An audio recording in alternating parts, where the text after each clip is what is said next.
neuroscience perspective. That's why you see trust there with a dot in between each one. And I'll go over those just in a few moments.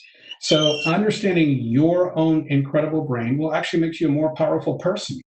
It will help you make your children, your spouses, your neighbors, your people you work for, people you work with better. Because if we can understand how to actually get along better, and we understand that the brain loves to move away from fear and it loves to move towards things that it really enjoys doing. And so, if you look at particularly what's happening globally right now, so we have a lot of rioting and tearing up things, particularly in my country and around the world. Well, it kind of goes back to something that's very basic. And some of you may have actually heard this. Treat others the way you wish to be treated.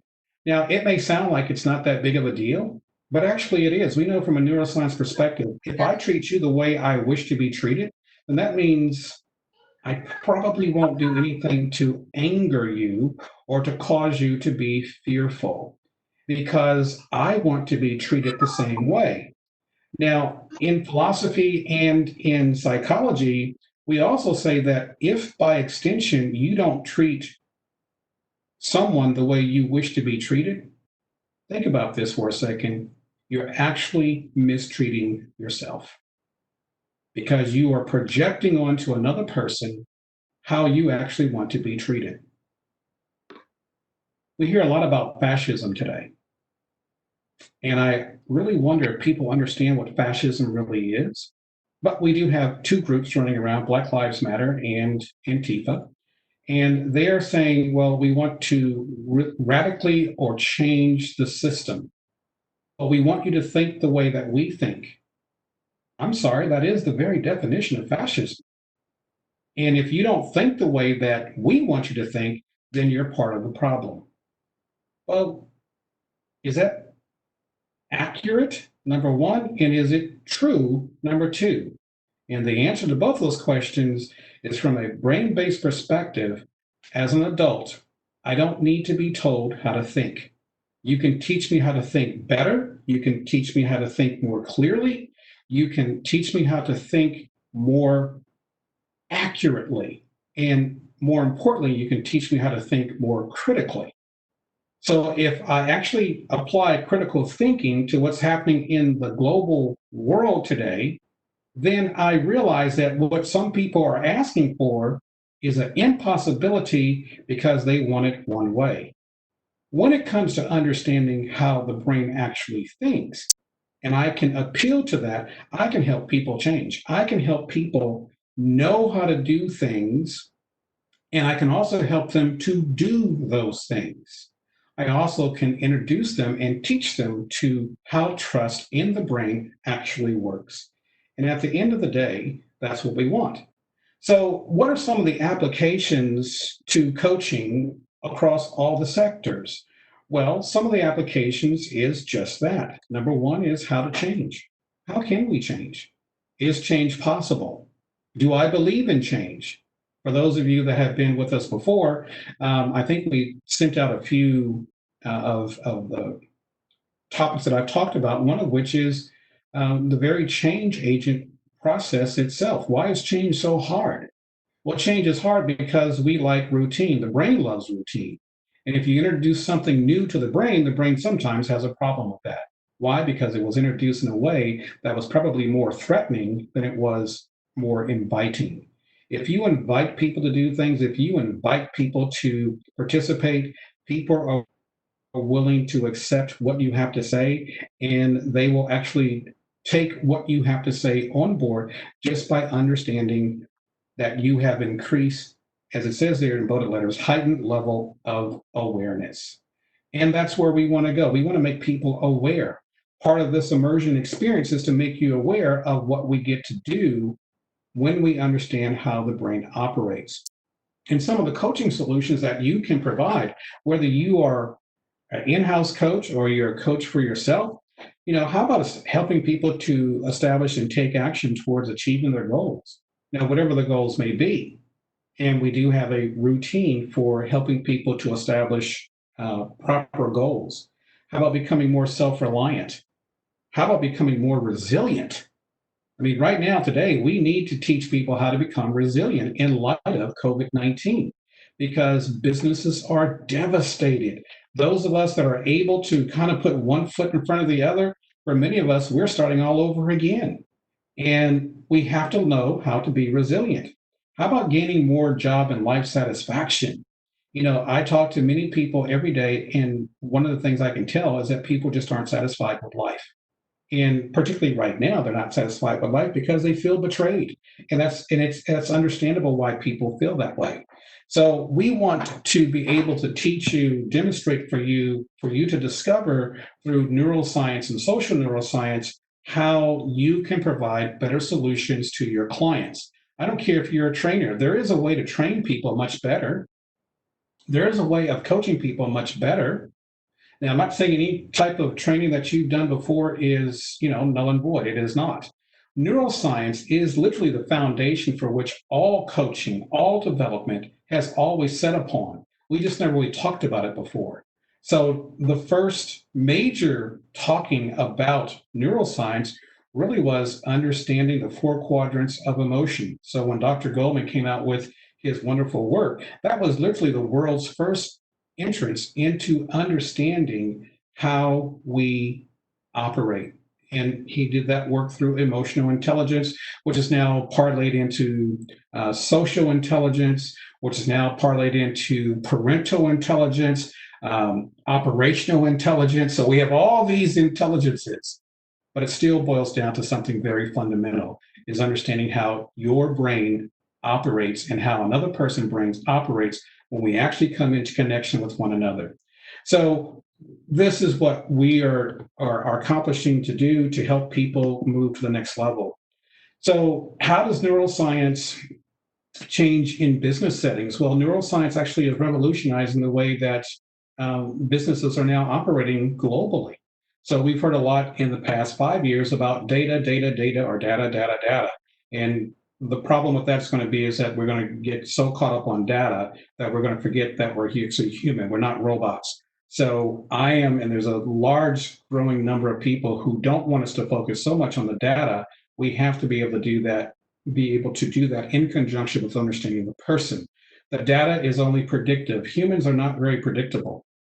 It's the way we are. So if I wake up in the morning with a bad understanding or a bad idea of something, I may not really be able to function at my highest, and that's because I've had some emotional interaction.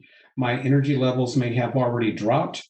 For those of you that don't know, the brain uses 20% of the daily energy reserves every single day.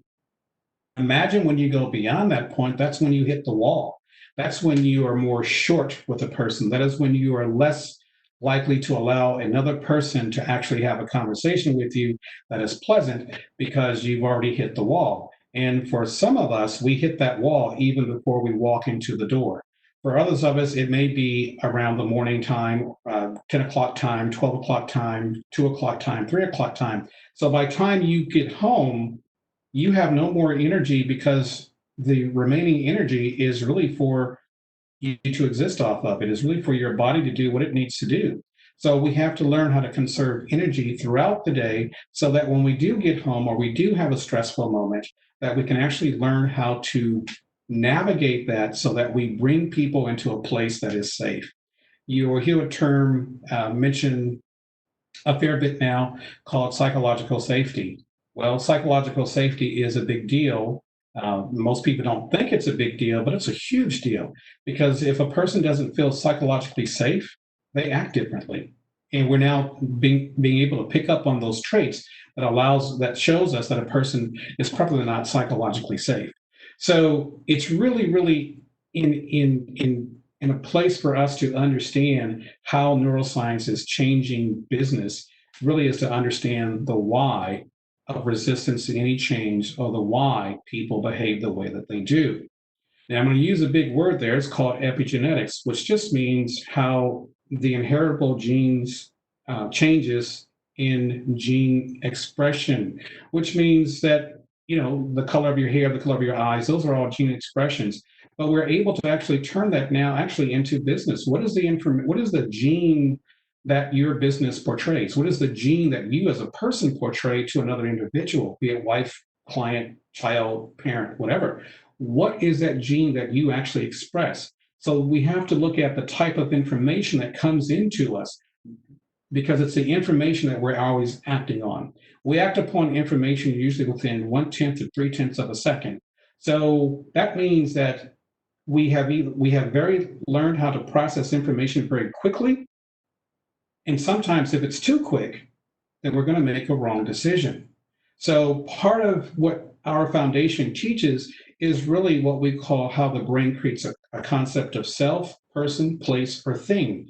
But everything begins with information. That information, DNA coding, began the moment that your mother's egg and your father's sperm came together. You were then hit with all of this genomic information in expression. What has made you uniquely you has been how you've actually processed the information, both chemical and verbal, and all through the five senses. But initially, that information came in through chemically because we're in our mom's womb. So whatever she was feeling, we feel. Whatever she heard around the 19th week, we hear. We can then distinguish between both male voice and female voice. If we hear the same voice for a long time, we also know that's mom and that's dad. So whatever mom was feeling, whatever mom was hearing, we begin to feel and hear ourselves.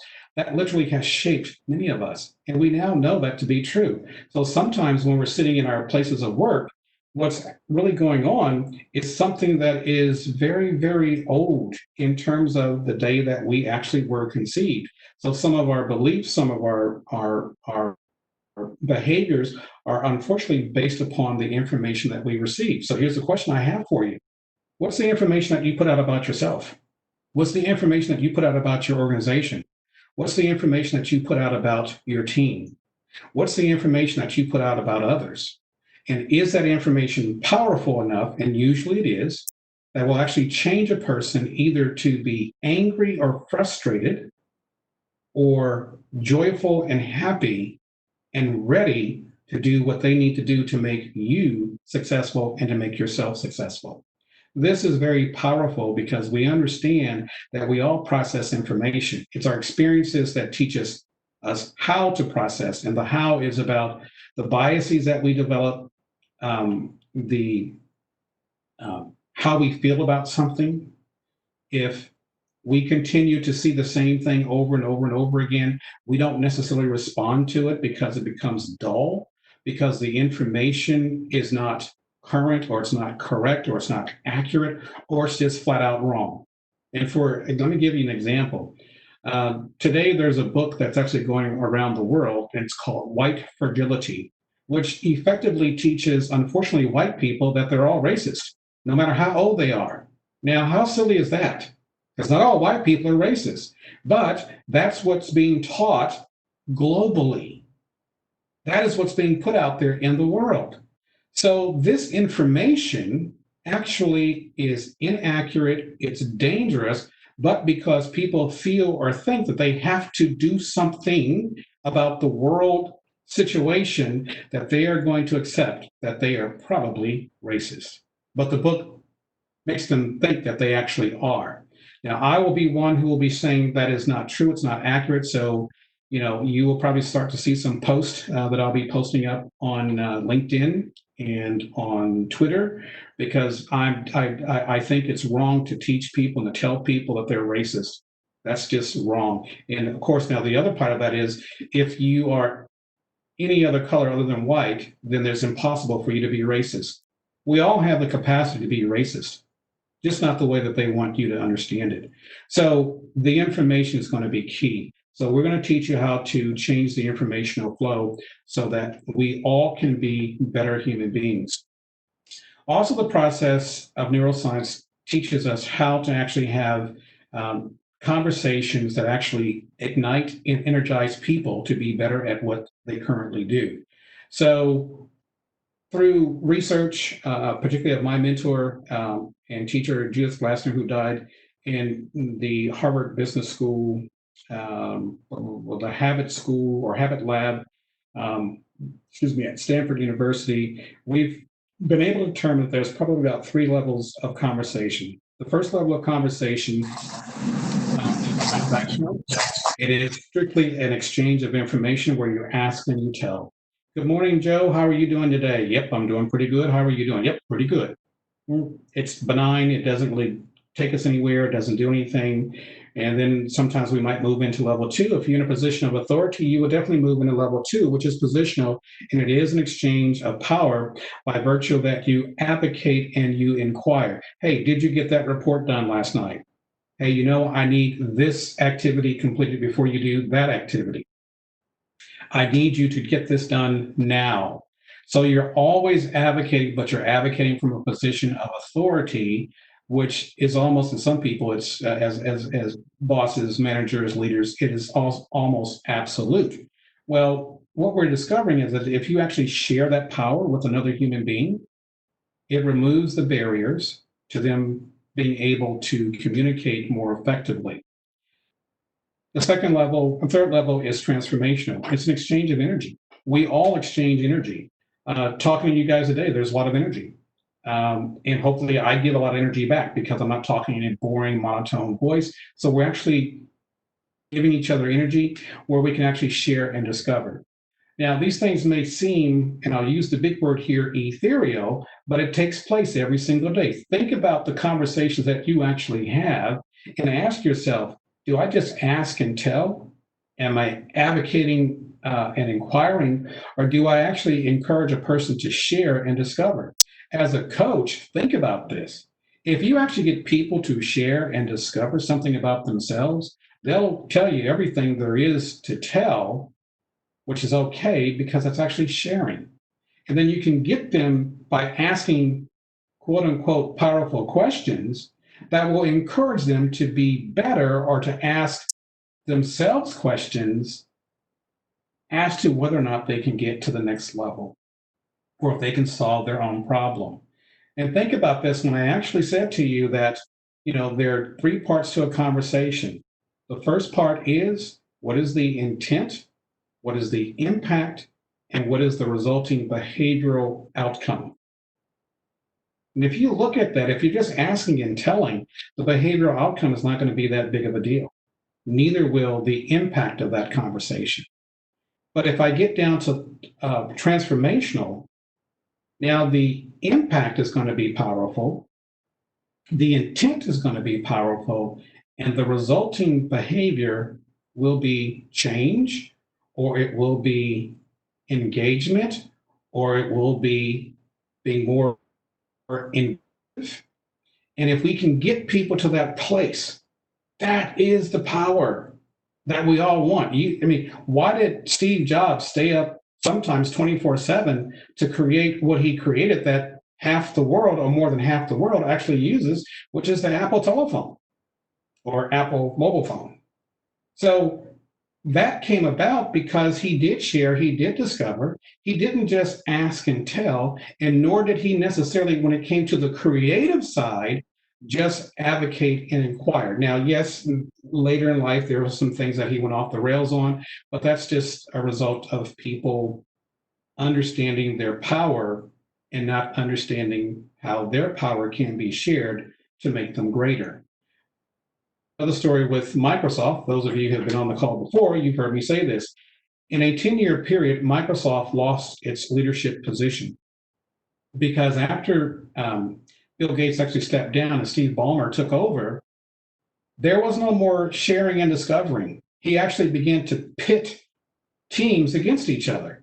So for 10 years, they lost market share to where they are today. Now, they're still top dog, that is true, but they could have done so much more and been so much more had he not created an atmosphere of psychological dissafety, an atmosphere of fear, and an atmosphere of threats.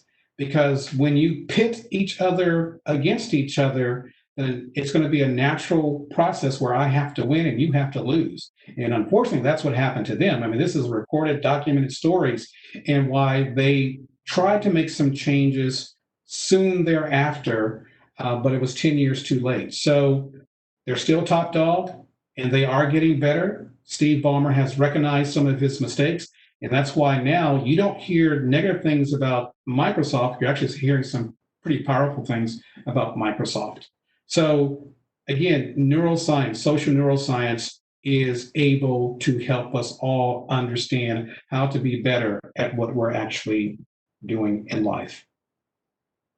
So, neuroscience also helps us to understand a foundation of trust and what that really means to the brain. It helps us to close those reality gaps.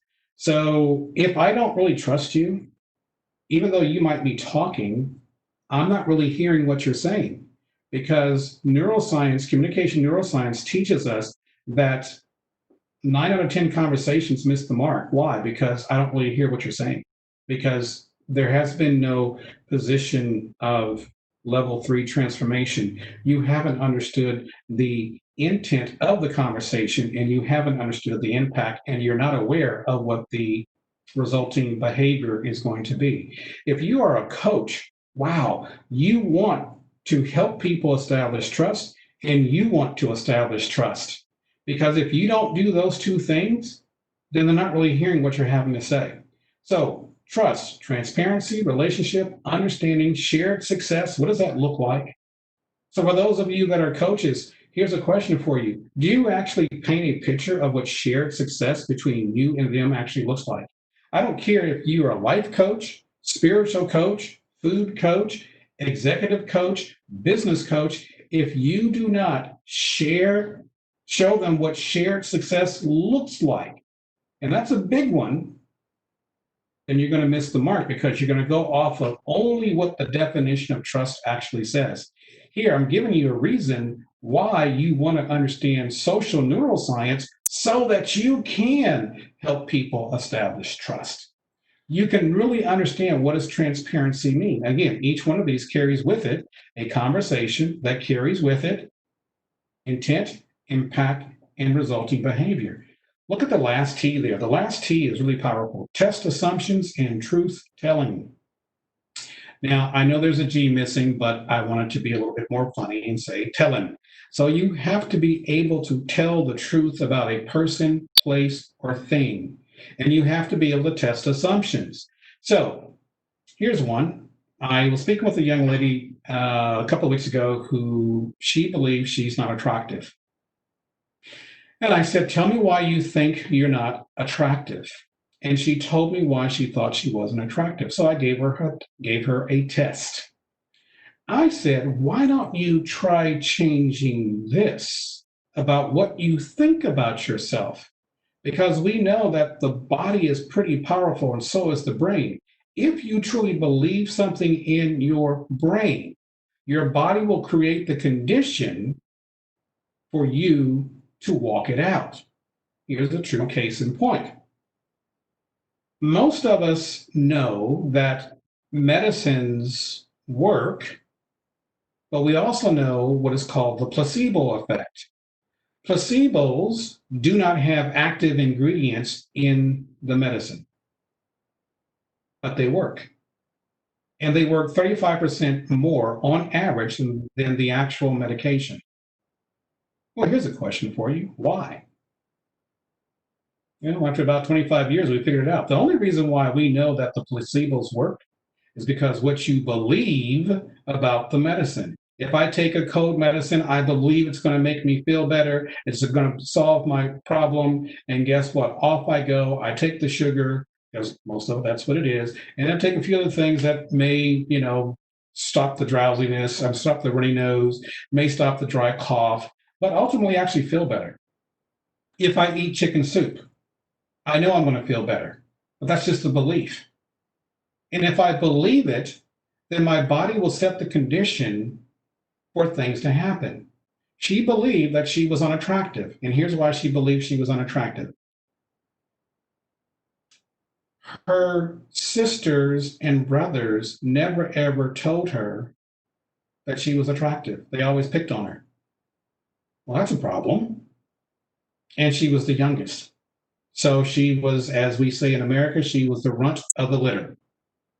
But if your brothers and sisters who are your immediate tribe, they're picking on you, they make you feel less than, you will develop a complex that I'm not good enough. Think about this in a business setting. Think about this in a coaching setting. So as a coach, if you have a client who comes in who can't quite seem to get to a point where they can achieve certain goals and aspirations and dreams, try asking this question. Tell me what your relationship was like with your parents, with your siblings. You don't need to ask for permission to do that, by the way, because we know within social neuroscience, if you just ask that question and you establish a foundation of trust, guess what? People will now talk to you and they'll tell you things that you did not know previously. So let's get to the levels of conversation. Let's get to the levels of greatness. Let's get to the levels of understanding. Let's get to the levels of moving people forward to the next arena. So I now want to open this up to questions and answers. So I will throw it back to whoever's been taking questions, Vikas or Priya.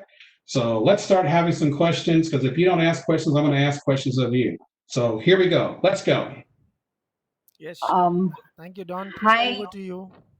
Yes, great. Thanks, Don. That was like very informative. Um, I have, I think, a couple of questions sent to me privately, which was more around the certification program. And I think if you can just quickly answer those, it will be helpful for people who want to make their decision on the program.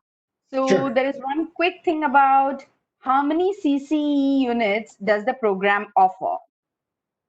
I'll throw that to Iris, because I get that information incorrect. So Iris, would you take those questions, please?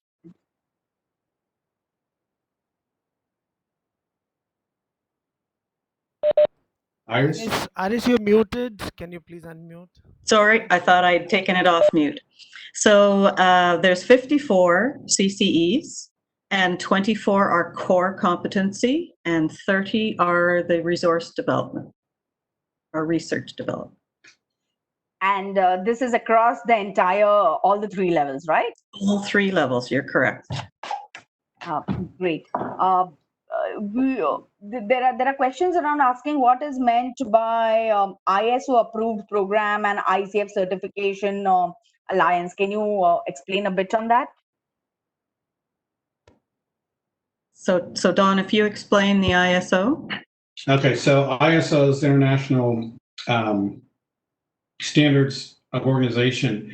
So they're the oldest certifying body in the world, and most people only hear of them when it comes to engineering.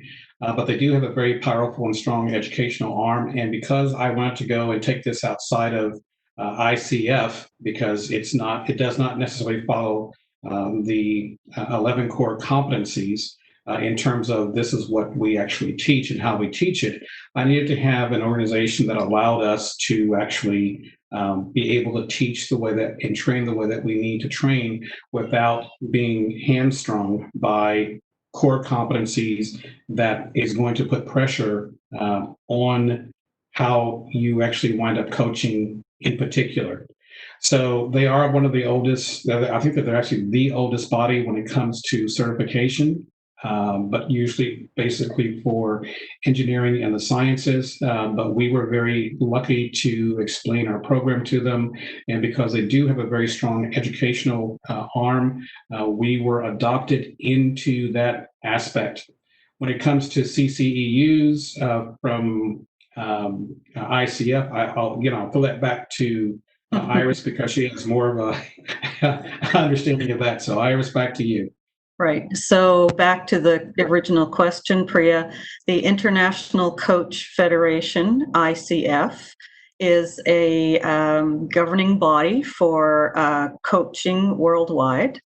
And many coaches want to gain membership and be accredited, people want their programs accredited by ICF, and coaches want to receive their PCC, ACC, or MCC to show that they are dedicated to continuing education, which is what CCE stands for, continuing education. And So we do follow the 11 core competencies of the ICF. Okay. Great. So, Great. so we do. Sorry. Got it. Got it. Understood. Yes. So we do follow those core competencies. Plus, we have 9 more of our own, which you'll learn in the program, which take coaching to another level. So we go beyond what ICF has stipulated as the 11 core competencies. I hope that helps with the answer. Absolutely. And so that's really great that we have this ISO approval. We have a question from Mr. Manish. He's actually asking, does the program cover such aspects of interpersonal interaction as CAP profile, like the child, adult, parent profile? And I think there's one more question from him, which is, will this program help us to understand how different cultures process information, emotions from a neuroscience perspective? The answer to that question globally is yes, because everything that we teach can be applied to all aspects of life. Do I specifically say this is the parent-child inner dynamics? Yes, on some things. So those of you that have been on the call before, you've heard me talk about oxytocin and cortisol. Well, guess what? Your children produce oxytocin and cortisol. So yes, you will see that. You will be able to pick up within the first 2 hours of how this applies across every aspect of your life. And that's why I start up by saying that you actually first understand how your brain operates, then you'll also be able to understand how the coachee brain operates, or a child or a parent, the whole 9 yards. You will be able to figure that out very easily. But I bring a lot of anecdotal stories that will actually help you understand that. Sorry, Iris, go ahead. That's okay. And the feedback that we've got from other participants is that's the first thing that they are able to take away and apply is to their own life, their family life with friends, and things that they've never realized that they were doing. And they quickly make those alterations, and they're astounded at the results. So right from the first day, you'll have something that you can take away and apply. Great. We have one question from Vinita, and she's saying that I am having an ICF PCC credential. Want to understand how this program will support me for MCC. So for the MCC, of course, you need to have those continuing coaching education units. So you're going to be able to add to that. Now for MCC, of course, you need those additional coaching hours and you need mentoring. So we do not provide the ICF type of mentoring, but you'll definitely get a higher degree of learning from this program than you would taking another program that is kind of more of the same. So a lot of the MCCs want to build upon what they're already doing, and they want to learn more and go to that next level. So by taking this neuroscience certification, you're going to leap forward with your learning. Great. Thanks. Vanita. Just one thing, if I can add, and Vanita, if I can also just share with you that what little bit of information I understand about MCCs. I understand that there's a lot more rigidity with what you can't do versus what you can do in a coaching environment. However, when it comes to understanding how the brain operates, it's not so much about telling a person, because I know that's a big deal, that ICF doesn't want you to tell a person what to do. They have to have their own agenda. It can't be your agenda. That's just the point when it comes to brain-based understanding or awareness, is that you're able to line up with that person very quickly. One of the things that we actually teach is a very powerful tool, and I've shared this with many people. Since I've been actually talking, you've actually been listening. If I were to hook up a heart monitor to your hearts, I guarantee you that 95% of us, our heartbeats are beating within sync. And that's actually pretty cool. And there's a reason for that, because I speak at a pace and pitch that is comfortable. I do add excitement into my voice, and I look at you, and I'm giving you information that you may or may not have heard before. And I'm also speaking to your emotional center of your brain, which is called the limbic system. So I quiet the amygdala right off the bat, and I begin to speak to your heart. So again, those of you who've been on the call before, I told you that there's a neural net that sits over our heart. It has two distinctive neurons. One goes into the small intestine and the other goes into the limbic region of the brain. Today, we believe that is its primary responsibility is emotional learning. So if you already know that, and as an MCC or as a person who is moving towards that, when you do more coaching and you take on more mentoring yourself and you're maybe mentoring other people, you know this going in, you can actually influence people into the right direction without fear, and you'll be able to do it because you know something about the neural net that sits over your heart. And you don't have to be a psychologist or medical doctor or a psychiatrist. You don't need any of that. But just think about knowing that right now. So here's my challenge to you guys today. When you go home, do something that releases oxytocin to your family or to your team, and think about that neural net, and you will actually begin tangibly be able to see people change right in front of your eyes. Yes, and Great. John, if I can just add to Thanks. that, just one minute here. I think what I understand of MCC is about going Can't deeper. hear you, Vikas. Oh, is this?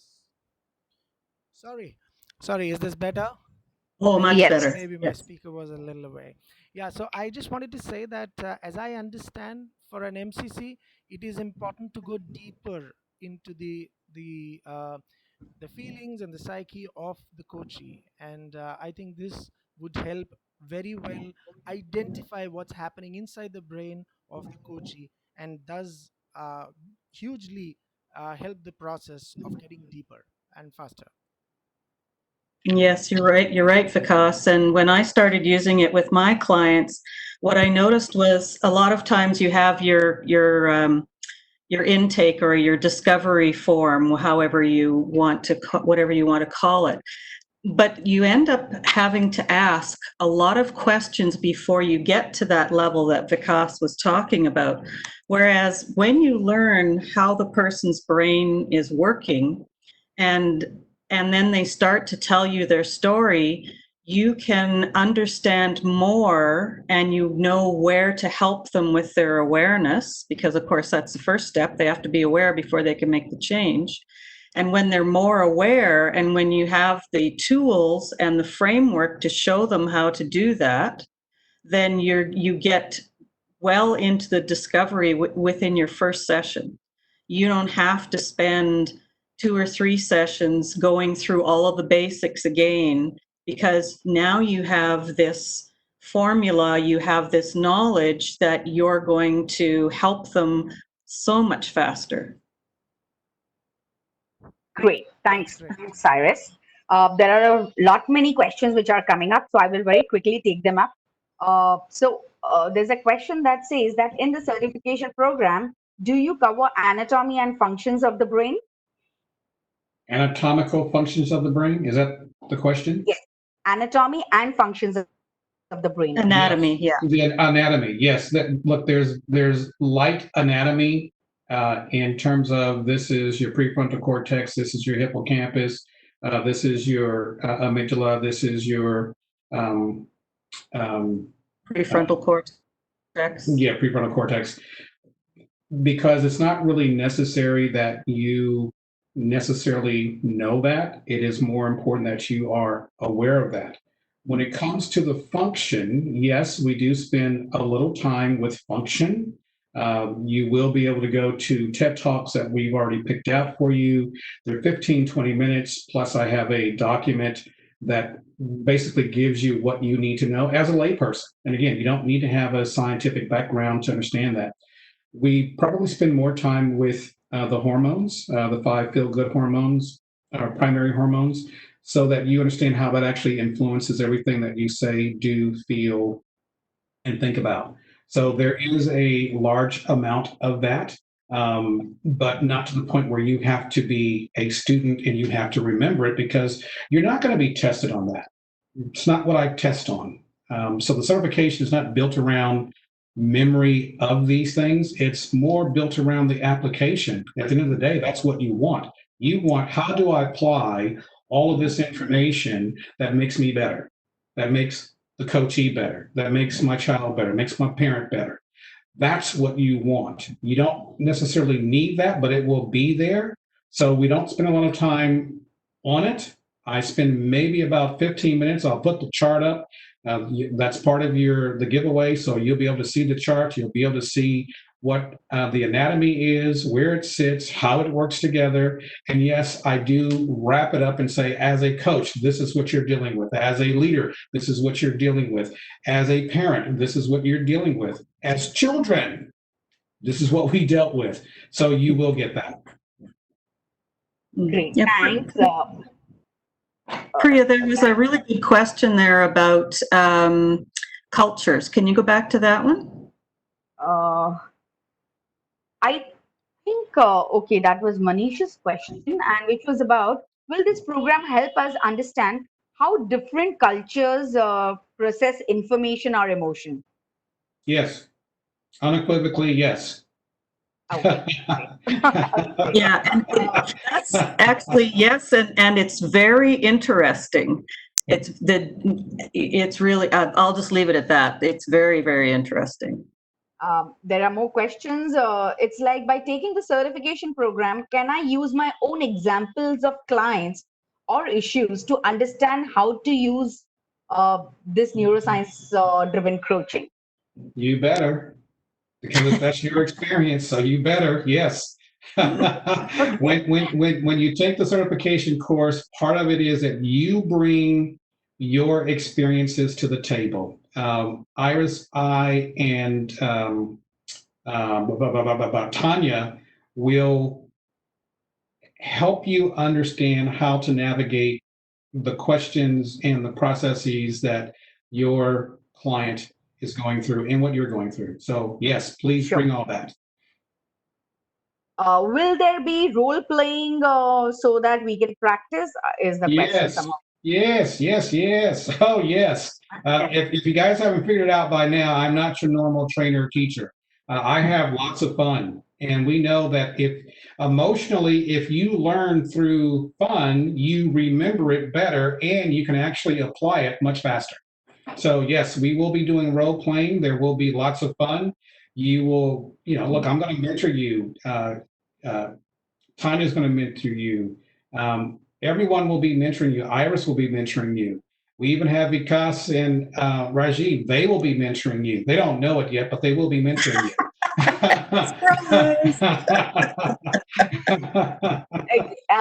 So I am presuming, so the next question, I presume the answer is yes, because the question is, will I learn a framework that I can adapt for my clients or my team?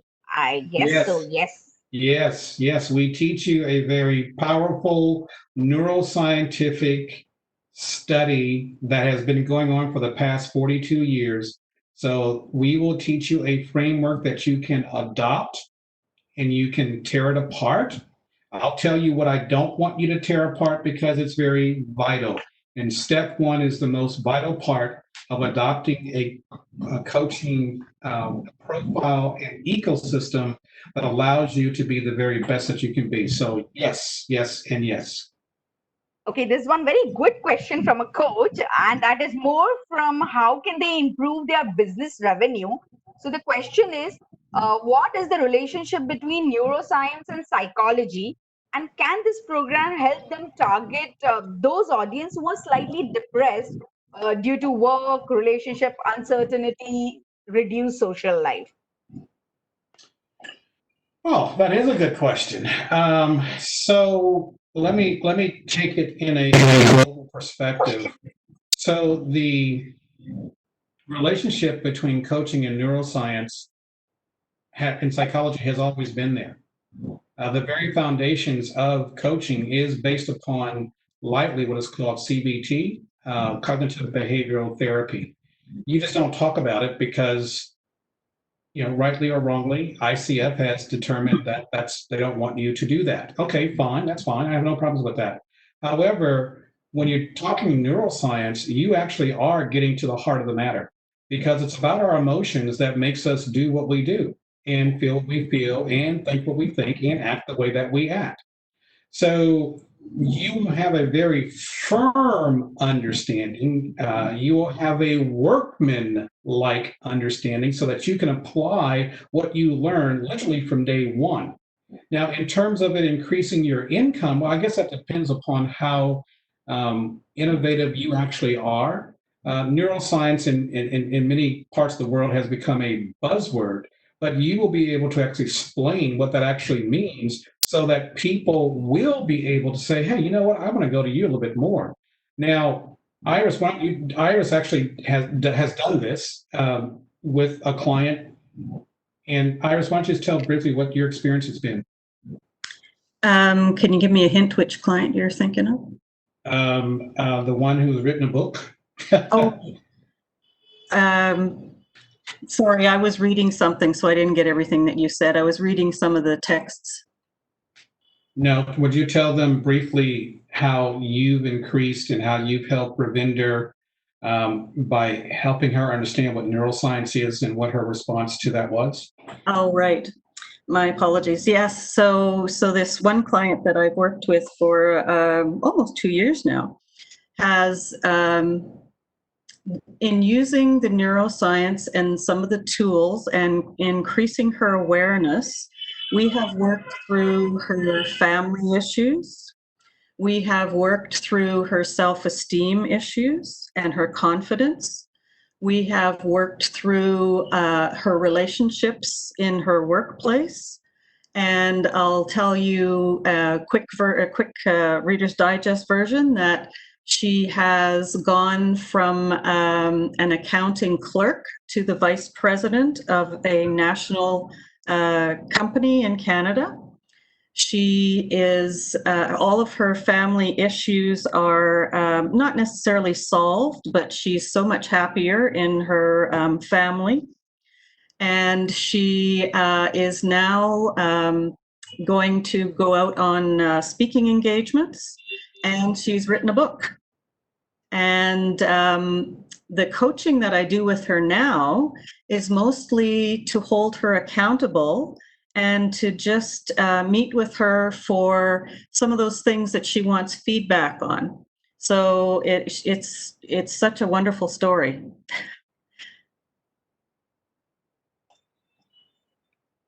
Great.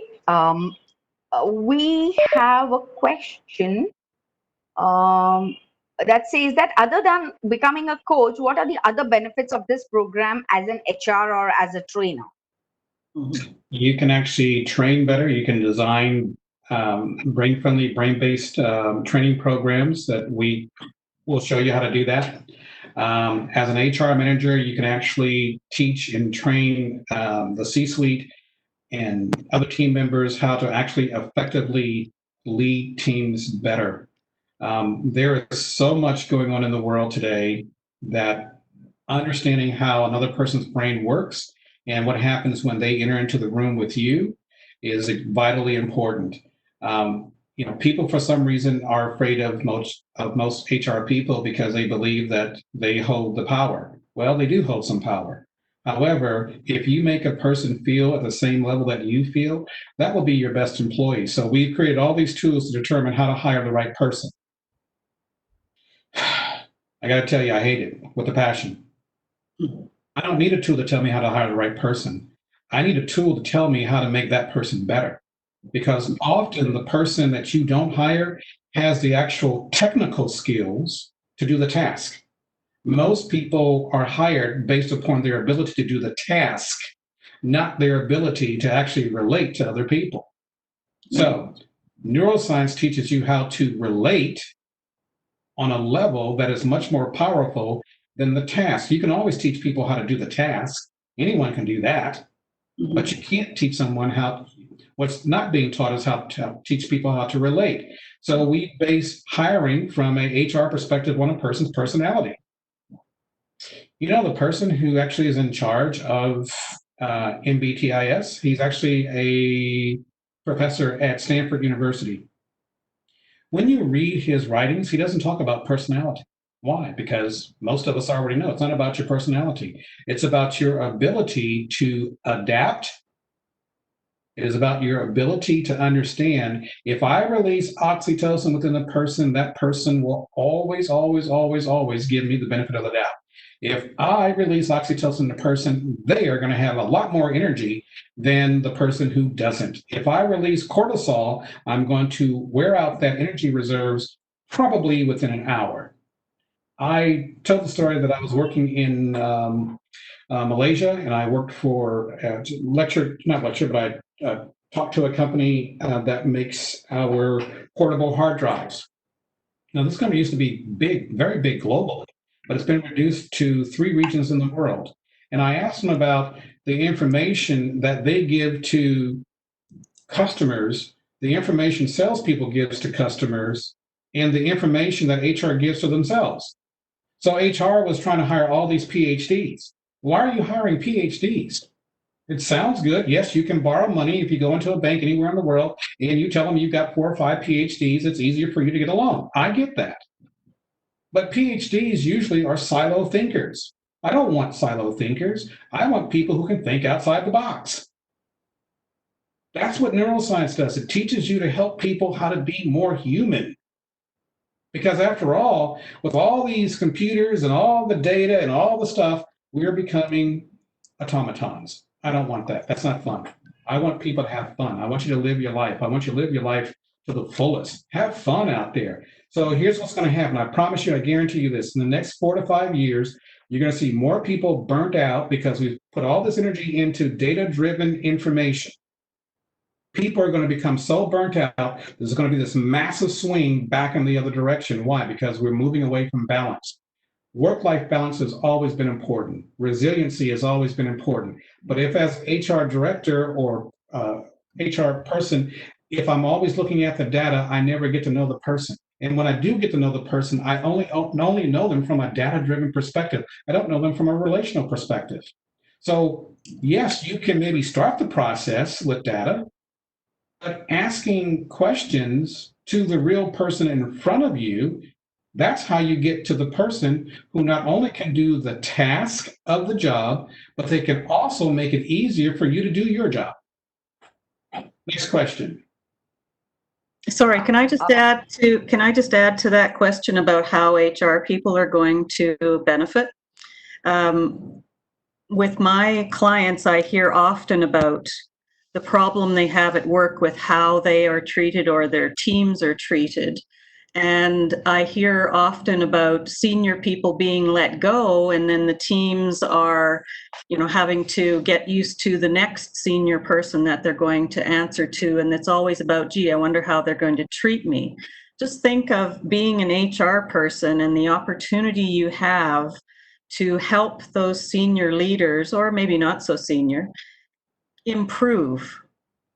And if they could improve and you could retain them instead of letting them go and then going through all of that cost to hire the next person and hoping that they're going to be okay, what if you could help them improve how they treat other people, how they speak to them, how they can build up their team, how they can improve engagement, how they can improve productivity?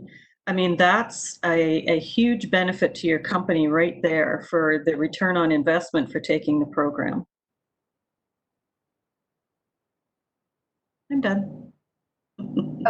Great. I think just one last question, if time permits. There is one person who has asked about some brain-based coaching by Neuro Leadership Institute. Mm-hmm. So she feels that the curriculum is the same. So can you please elaborate on how would we be different from them, or is it the same? And she's confused around. Right. The curriculum is not the same. David Rock teaches something that is very different. He teaches from his model. And all of us know the same information. So David Rock, right now, he is the guru around the world in what he has done. So Neural Leadership Institute, I know a few other trainers. They're all PhDs, mostly PhDs, and they have master's degrees and people who just have basic degrees. So it is not actually the same. And I know that for a fact because David doesn't necessarily talk about the 3 levels of communication. He does start off talking about certain brain parts, as we all do. So there isn't anyone around the world who teaches this that is not going to get into how the brain operates. Maybe some of the anatomy of the brain and some of the hormones. David, as I said, he started this process back in 2000. So he literally is the industry guru on this, and I am very proud of what he has done because he's opened up the doors. However, our program is more foundational in that these are things that we know that you need to know. I've spoken to a few people who have come from the training that they do, and to me, there were some things that were missing. So when it comes to what you're going to learn and how is that different than Neural Leadership Institute, there will be a vast difference from the perspective that you're going to learn very foundational information from which you then can understand what does David Rock do. So if you read any of his books, and I have them all, you will then be able to take what we teach you to really understand what he's actually talking about. He's not complicated. It's a very simple, process, but he does it from a very high level approach. So most CEOs, most Fortune, I'd say the world's top Fortune 100s actually do go to his training programs. But like anything else, there is competition. Our information is solid. Our information is readily reviewable online. Anything that I put together is you can test it, they can test it, and they know it works. So because we all know the same stuff. So when it comes to social neuroscience, we understand how the brain thinks, we understand how it develops, we understand how it grows. One of my mentors actually used to teach in my school district. His name is David Sousa. David Sousa probably is the guru when it comes to understanding the adolescent brain. If you can understand the adolescent brain, you can also understand the young adult brain and you can understand the adult brain. We have broken this down to understand so much so how the female brain is different than the male brain. That's why there's this push to get more women into things because us guys, we have too much cortisol. Women have a fair amount of estrogen, even if they've gone through the change of life, they still see things more empathetically than a guy will. And that is a evolutionary design. So that is how it's actually different. And we believe that the price structure is much different because I don't want to exclude people. I want our training to be very inclusive. And if I can just add to that and say, and I know I'm biased, that the tools that we'll give to you and introduce you to, show you how to use, are also very dynamic and very innovative, and they really work. And some of the tools that I've used with some of my clients, and some of them are coaches, they in turn have taken those tools and used them in a different way, which was equally as successful. So you'll find ways to use the tools with what's going to work for you. Yeah, and the other thing is, I know that we're out of time. So whatever questions that we did not answer, the team will actually send those questions to me, and I will answer all those questions in writing, and I'll get those back out to you by Monday. Great. Thanks, Vikas. Over to you. Yeah, Priya, I think let's just answer this one question which is remaining, which is the duration and the timelines for the course.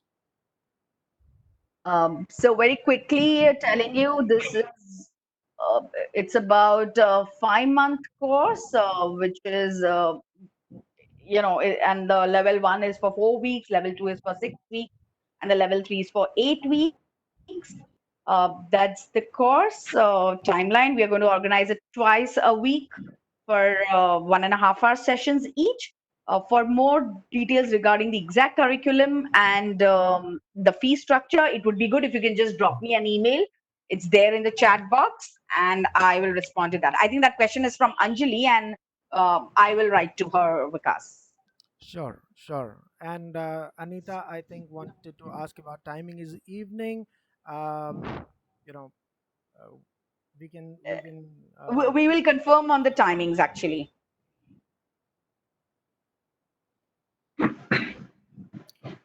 Okay, so thank you so much, Don. Thank you so much, Iris.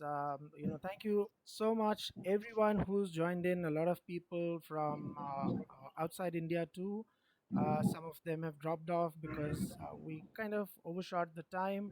Sorry Yeah. about that, but we thought these were very important things to clarify. There is for everyone who's interested, I mean, I would really recommend you to go through this course. It is going to create a paradigm shift and add into your coaching practice. uh, there is uh, there was actually an early bird offer which ended, but for the people who attended today's webinar, we've extended it to 28th. So I would really encourage you to go and enroll yourself before and take the full benefit of the offer before it expires. And look forward to seeing you in the course and becoming neuroscience based coaches, right? So thank you, everyone. Thank you. We will take leave now, and please feel free to reach out to Priya, or go to our website. We've given the email ID. Priya gave her phone number as well.